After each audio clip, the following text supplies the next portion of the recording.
This is a common problem we face when trying to run a Python command and it says pip is not recognized.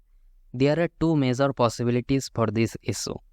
Either pip is not installed on your Windows system or pip is installed, but its installation path is not added to your system's environment variables. Watch this video till the end to permanently resolve the problem.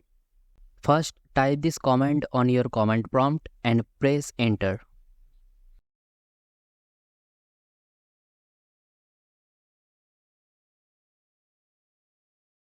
Next, type this command to check if an update version of pip is available and upgrade it.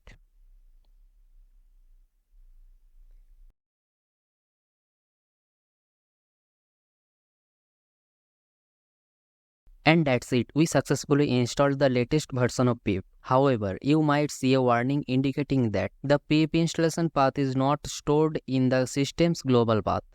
To resolve this, follow those steps.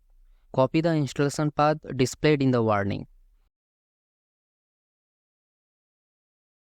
Open System Properties. Click on the Environment variable. Under the System Variable section, find Path and double-click it. Click on New. Paste the copied pip installation path and save it by clicking OK.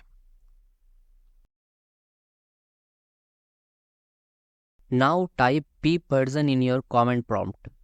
If it still says pip is not recognized, close and reopen the command prompt, then run the same command again.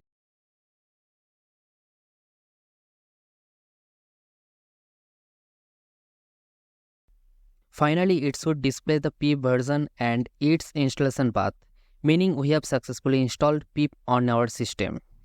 If you found this video helpful, please like the video and subscribe the channel.